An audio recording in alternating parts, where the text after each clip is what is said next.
살펴보십시다. 구약 성경 미가서 7장 1절에서 13절까지입니다. 미가서 7장 1절에서 13절까지의 말씀을 저와 여러분이 한 절씩 교독하도록 하겠습니다. 재앙이로다 나여 나는 여름 과일을 딴 후와 포도를 거둔 후 같아서 먹을 포도송이가 없으며 내 마음에 사모하는 처음 익은 무화과가 없도다. 경건한 자가 세상에서 끊어졌고 정직한 자가 사람들 가운데 없도다. 무리가 다 피를 흘리려고 매복하며 각기 그물로 형제를 잡으려 하고 두 손으로 악을 부지런히 행하는도다. 그 지도자와 재판관은 뇌물을 구하며 권세자는 자기 마음의 욕심을 말하며 그들이 서로 결합하니 그들의 가장 선한 자라도 가시 같고 가장 정직한 자라도 그들의 파수꾼들의 날 곧 그들 가운데에 형벌의 날이 임하였으니 이제는 그들이 요란하리로다. 너희는 이웃을 믿지 말며 친구를 의지하지 말며 네 품에 누운 여인에게라도 내 입의 문을 지킬지어다. 아들이 아버지를 멸시하며 딸이 어머니를 대적하며 며느리가 시어머니를 대적하리니 사람의 원수가 곧 자기의 집안 사람이로다. 오직 나는 여호와를 우러러보며 나를 구원하시는 하나님을 바라보나니 나의 하나님이 나에게 귀를 기울이시리로다. 나의 대적이여 나로 말미암아 기뻐하지 말지어다. 나는 엎드러질지라도 일어날 것이요 어두운 데에 앉을지라도 여호와께서 나의 빛이 되실 것이미로다. 내가 여호와께 범죄하였으니 그의 진노를 당하려니와 마침내 주께서 나를 위하여 논쟁하시고 심판하시며 주께서 나를 인도하사 광명에 이르게 하시리니 내가 그의 공의를 보리로다. 나의 대적이 이것을 보고 부끄러워하리니 내게 말하기를 네 하나님 여호와가 어디 있느냐 하던 자라. 그가 거리에 진흙이 밟히리니 그것을 내가 보리로다. 네 성벽을 건축하는 날 곧 그날에는 지경이 넓혀질 것이라. 그날에는 아수르의 성읍들에까지 애굽에서 강까지 이 바다에서 저 바다까지 이 산에서 저 산까지의 사람들이 내게로 돌아올 함께 읽겠습니다. 그 땅은 그 주민의 행위의 열매로 말미암아 황폐하리로다. 아멘. 오늘 본문의 말씀의 1절을 보면 재앙이로다 라고 하는 말로 시작을 하는데 이것은 자기에게 이 말을 하는 그 사람에게 끔찍한 상황이 임했다라고 하는 것을 묘사하는 말입니다. 재앙이로다라고 하는 말이 성경에 여러 등장하기 때문에 별 특이한 것 없는 말처럼 보일 수 있겠지만 이 재앙이로다라고 번역된 이 말, 요 히브리어 단어는 구약의 이곳과 욥기에 딱 한 번 등장을 합니다. 욥기 10장에서 딱 한 번 등장합니다. 굉장히 아주 극심한 어려움이 닥친 것을 묘사하는 그런 말이라고 할 수 있습니다. 여름은 포도를 수확하는 계절입니다. 안타깝게도 오늘 본문의 말씀을 보면 정작 먹을 수 있는 또 먹을 만한 포도송이를 전혀 찾을 수가 없고 간절히 마음에 원했던 무화과도 첫 열매도 없습니다. 그러니까 기대했던 것과는 달리 바라고 소망했던 것과는 달리 아무런 열매도 발견할 수 없는 그런 참담한 상황을 말하고 있는 것이죠. 근데 우리말 성경을 우리말 이 본문의 말씀을 자세히 읽어보면 이 열매를 얻지 못한 이유가 흉년이어서 그렇구나라고 이렇게 생각을 하기 쉬운데 자세히 읽어보면 열매를 얻지 못한 이유가 흉년이 아닌 것처럼 해석될 여지가 있습니다. 우리 성경은 여름 과일을 딴 후와 포도를 거둔 후 같아서 먹을 포도송이가 없다라고 말합니다. 일반적으로 한번 생각을 해보면 여름 과일을 딴 후와 같다라고 하는 이 표현은 당연히 자연스럽게 풍성한 수확을 떠올리게 하죠. 마치 가을 거지할 때와 같다 이렇게 말하면 이제는 먹을 것이 풍성하고 배부를 일이 남았다라고 하는 이런 풍성한 수확 또 추수 이런 것들을 떠올리게 하기 때문에 그렇습니다. 근데 오늘 본문의 말씀을 보면 여름 과일을 딴 후와 포도를 거둔 후 같아서 먹을 포도가 가득하다라고 말하지 않고 먹을 포도가 없다라고 이렇게 말하고 있습니다. 여름 과일을 딴 후에 그것이 재앙이 되었다라고 하는 것이 언뜻 무슨 상황인지 이해하기가 쉽지 않습니다. 이스라엘은 우리가 잘 알듯이 수확을 할 때에 밭 모퉁이까지 다 거두지 않아야 하고 추수를 하다가 이삭이 떨어지면 그 바닥에 떨어진 이삭은 줍지 말아야 합니다. 포도원의 열매를 또 거둘 때도 역시 밭에 모퉁이를 남겨두듯이 포도원 열매를 다 따지 않아야 합니다. 그리고 수확을 하다가 역시 떨어진 포도송이가 있다면 그것 줍지 않아야 합니다. 그것이 필요한 사람들, 스스로 농사를 지어서 양식을 얻지 못하는 사람들을 위한 하나님의 배려이고 조치인 것이죠.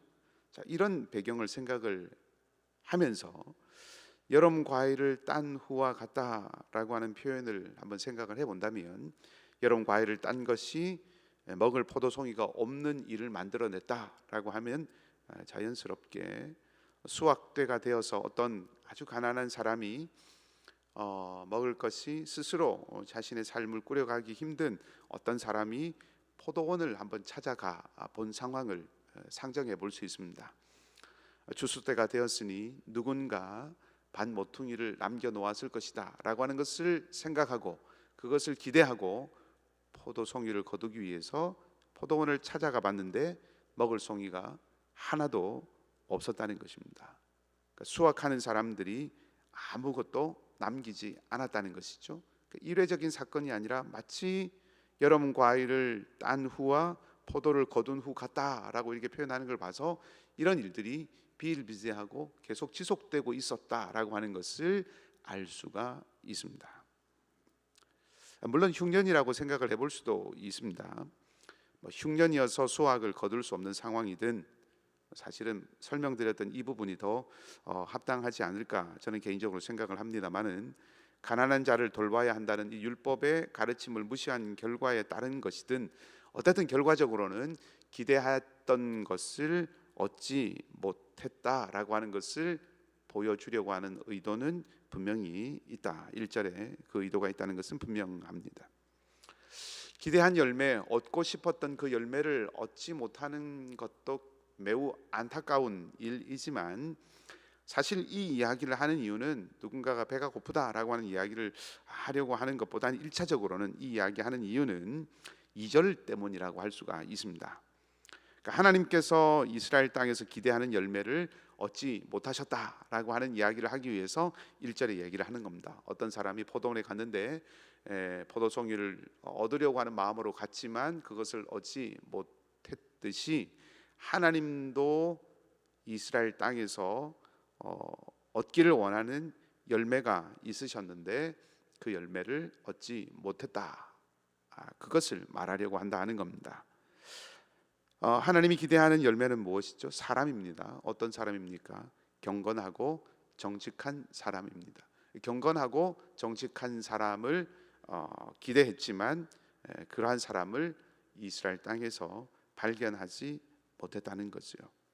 포도원에는 포도가 있어야 하고 여러 무화과가 열매를 맺고 그 열매를 얻을 수 있어야 하는데 또 그처럼 땅에는 마땅히 경건한 이가 있어야 하고 사람 가운데는 정직한 이가 있어야 하는데 그들이 다 사라져 없어져 버렸다 하는 것입니다. 그렇게 생각하면 재앙이라고 하는 것은 끔찍한 어떤 자연재해와 같은 것을 가리키는 것만이 아니다 하는 거죠. 경건한 사람이 한 사람도 없다는 것, 그 자체가 이미 재앙이라는 겁니다. 사람이 재앙이다 하는 겁니다. 있어야 할 사람이 없는 것, 큰 공경이라는 거죠. 있어야 할 사람이 없는 것이 세상을 큰 곤경에 빠뜨린다 하는 것입니다. 그들을 찾아온 천사들에 의해서 소돔 성은 멸망을 당했습니다. 이유가 무엇이었습니까? 그 성에 의로운 사람 10명이 없었기 때문입니다. 그러니까 의로운 자가 없다는 것, 경건한 자가 없다는 것은 재앙이라는 겁니다. 의로운 이가 없다는 것은 바꿔 말하면 누구도 의롭게 살아가기를 선택하지 않았다는 뜻입니다. 이것은 다른 말로 표현하면 악을 선택한다는 거죠. 본문도 경건한 자가 없어지자 3절 이하의 말씀을 쭉 보면 2절 말미부터 보면 그물로 형제를 잡으려 하고 두 손으로 악을 행하는 사람들로 성읍이 가득 채워졌다라고 말합니다. 자, 여기 한번 생각을 해보십시다. 하나님이 이스라엘이라고 하는 이 포도원에서 찾으려고 했던 열매인 이 경건한 사람, 정직한 사람, 어떤 사람일까요? 지금 미가가 바라보고 있는 그 땅에 경건하지 않은 사람들의 행위, 의로운 사람들, 의롭게 살아가려고 생각하는 사람이 아무도 없는, 모두가 다 죄악을 선택하고 살아가는 그 사람들의 삶의 모습이 어떻습니까? 그물로 형제를 잡으려고 하고, 재판관이 뇌물을 구하고, 지도자는 자기 마음의 욕심을 쫓아 살아갑니다. 자, 이런 사람들이 경건하지 않다라고 말하는 것이죠. 바꿔 말하면 경건한 사람, 정직한 사람이라고 하는 이 말의 표현은 종교적인 용어, 소위 말해서 종교적인 용어가 아니라는 겁니다. 경건한 사람, 성전에 가서 제물을 드리고 예배를 잘 드리고 그리고 어떤 율법의 정결한 정결법 이런 것들을 지켜가는 종교적인 단어에 해당되는 말만은 아니다. 그런 사람은 경건한 사람이 아니다는 뜻이 아닙니다. 그것만을 말하는 것이 아니다 하는 겁니다. 다시 말하면 경건한 사람이라고 하는 이 표현은 종교적인 용어라기보다는 그걸 넘어서서 이웃을 위해서 밭 모퉁이를 남길 줄 아는 사람이라고 하는 의미입니다. 그래서 1절 말씀에 재앙이 임했다, 거둔 것이 없다라고 하는 이것은 어떤 하나님의 어떤 특정한 죄 때문에 하나님의 심판이 이스라엘 땅에 임했고 흉년이거나 기근이거나 어떤 하나님의 심판 때문에 아무것도 먹을 것이 없어진 그런 상황을 말하는 것이 아니라, 그런 것이라기보다는 이웃에 대한 사랑과 배려가 사라지고 가난한 이들을 돌보는 그런 사람들이 없기 때문에 하나님 말씀에 정말로 경청하고 귀 기울여 듣고 자기의 뜻과 생각에 의해서 판단하고 함부로 행하는 것이 아니라 말씀하신 것에 귀 기울이고 그 말씀을 오롯이 따르는 그런 사람이 사라지고, 그래서 가난한 이들을 돌보는 이가 없기 때문에 찾아온 그런 척박하고 살벌한 현실을 나타내는 말씀이다, 이렇게 해석을 할 수가 있습니다. 그 세상이 얼마나 강팍한지, 그렇게 이웃에 대한 사랑과 배려가 사라지고 주의 말씀을 경청하는 자가 사라진 이 세대가, 이 세상이 얼마나 강팍한가라고 하는 것을 나타내는 표현이 4절 이하의 말씀입니다. 가장 선한 자라도 가시 같고, 이웃을 서로 믿을 수가 없고, 친구를 의지할 수가 없고, 심지어 형제도 믿지 못하고 부부도 신뢰하지 못하는 세상이 되어버렸다 하는 겁니다. 참 안타까운 시절인 것이죠. 미가는 철저하게 절망하고 이스라엘이 이만큼 부패했다라고 하는 것을 말하고 있습니다. 자, 이런 세상 속에서 예언자가 사모하는 것이 있습니다. 바라는 것이 있습니다. 7절은 하나님을 바라본다라고 말합니다. 나는 여호와를 우러러본다. 9절 말씀에 하나님을 우러러보는 이유가 9절 말씀에 하나님의 공의가 마침내 드러나기 때문에 라고 말합니다. 예언자는 결국 하나님의 공의를 사모하는 자, 하나님의 공의를 확신하는 자라고 하는 것을 알 수 있습니다. 자, 그래서 어떻게 살아갑니까? 8절 말씀처럼 살아가죠. 나의 대적이요 나로 말미암아 기뻐하지 말지어다. 나는 엎드러질지라도 일어날 것이요 어두운 데에 앉을지라도 여호와께서 나의 빛이 되실 것이로다. 모두가 경건을 버리고 살아가는 그 시대 앞에서 두 손으로 악을 행하고 지도자나 재판관들은 뇌물을 구하고 권세 있는 자는 자기 마음의 욕심을 따라서 탐욕을 따라서 자기의 권세를 행사하는 거죠. 이 모든 사람들이 서로 결합하는 그런 세대 가운데서 모두가 그렇게 경건을 버리고 살아가는 시대 앞에서 하나님을 향한 방향을 잃지 않는 것, 모두가 다 의롭지 않은 삶을 살아가는 데서 경건을 지켜가는 것 쉬운 일이 아니죠. 하지만 8절 말씀은 나는 세상에게 꺾이지 않겠다라고 하는 의지를 보여줍니다. 불굴의 의지라고 표현할 수 있겠죠. 예언자가 이런 불굴의 의지를 가질 수 있는 이유는 딱 하나입니다. 하나님에 대한 믿음이죠. 하나님에 대한 믿음과 하나님에 대한 신뢰 때문입니다. 그리고 이 믿음은 소망의 이유가 됩니다. 그래서 9절에서 이렇게 말하는 거죠. 내가 여호와께 범죄하였으니 그의 진노를 당하려니와 마침내 주께서 나를 위하여 논쟁하시고 심판하시며 주께서 나를 인도하사 광명에 이르게 하시리니 내가 그의 공의를 보리로다. 하나님이 공의로우시기 때문에 혹 내가 범죄한 것에 대해서도 엄격함을 보이시겠지만 동시에 하나님은 공의로우시기 때문에 경건하지 않은 이들을 향하여서도 정의를 반드시 행하실 것이다 라고 하는 뜻입니다. 그래서 마침내 드러날 것은 하나님의 공의, 하나님의 정의라고 하는 겁니다. 자, 이 시대 사람들 어떻게 살아갑니까? 하나님의 공의가 드러나면 이 시대 사람들이 어떻게 살아갔습니까? 하나님이 어디 있느냐라고 생각하는 거죠. 탐욕을 쫓아가고 뇌물을 받았습니다. 이들이 하나님의 공의가 드러나면 탐욕을 따르고 뇌물을 받고 하나님이 어디 있느냐고 그렇게 생각했던 이들이 부끄러움을 당합니다.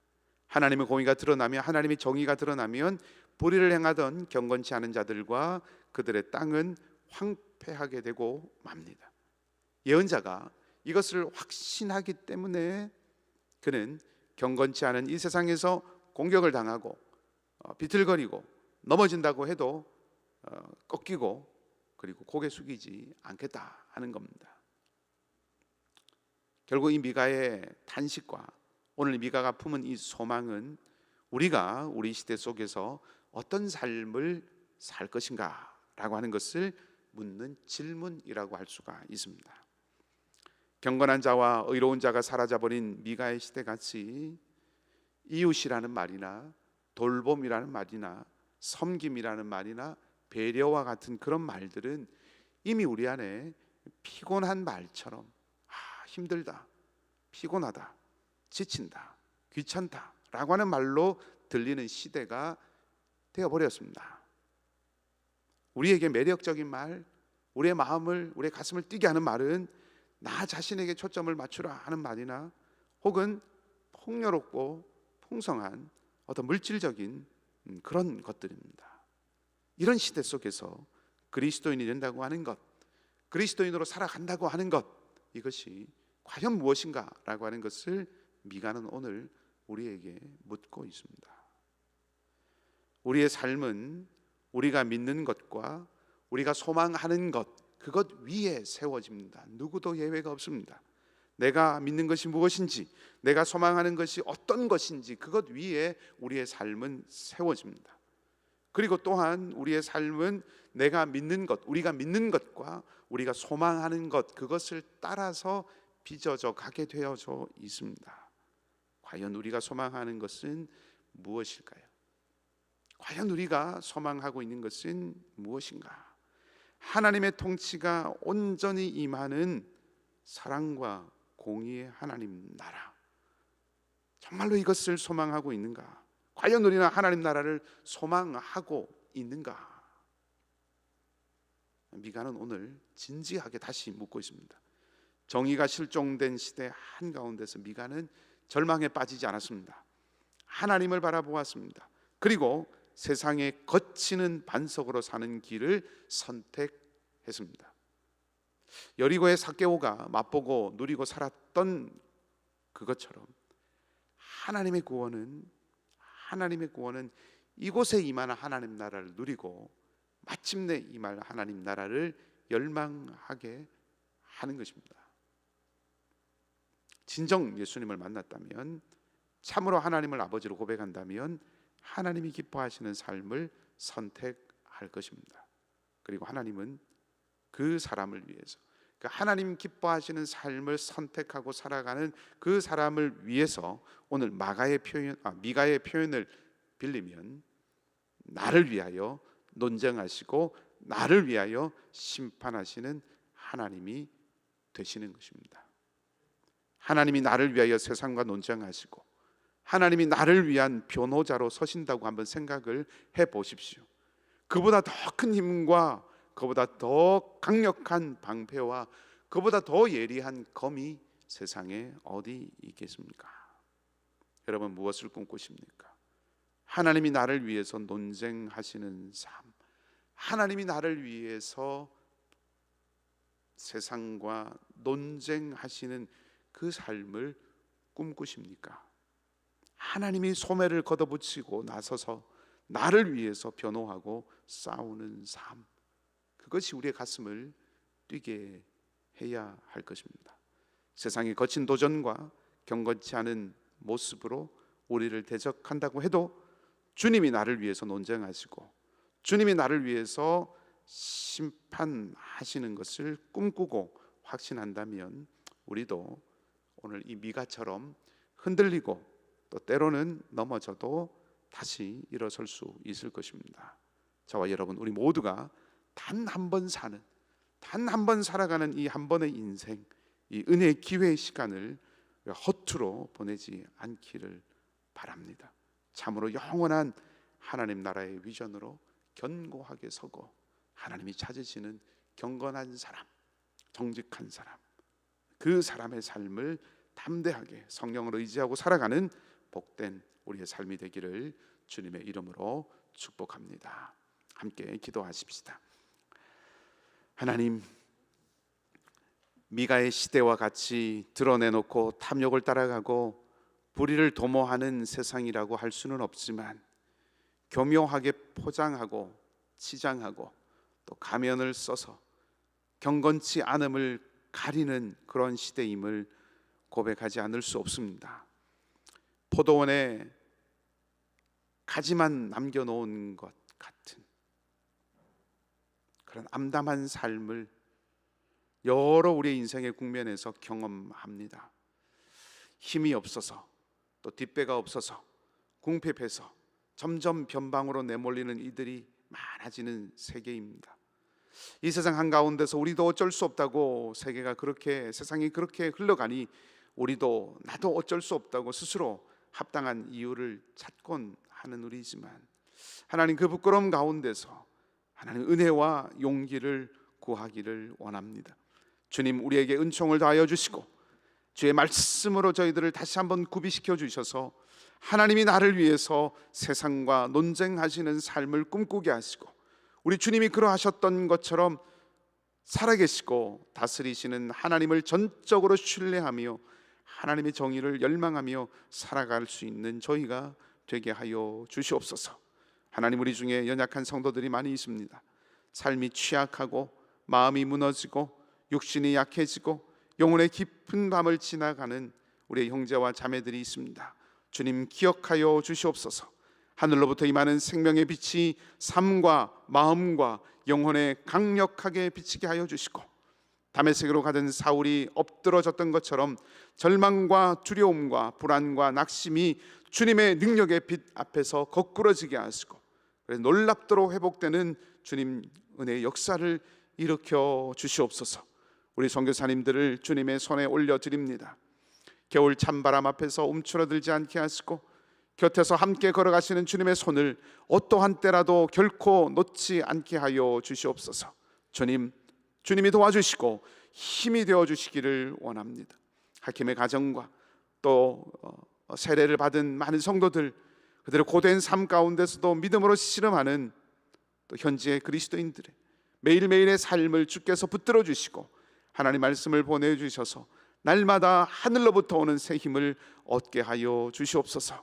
주님, 우리 자녀들을 위해서 기도합니다. 하나님, 우리가 기도밖에 할 수 없습니다. 하나님, 우리 부모들의 마음을 위로하여 주시고 소망의 끈을 놓지 않게 하여 주시고 지금이 아닌 내일을 잊지 않는 믿음의 사람들로 저희 모두가 굳건하게 세워지게 인도해 주시옵소서.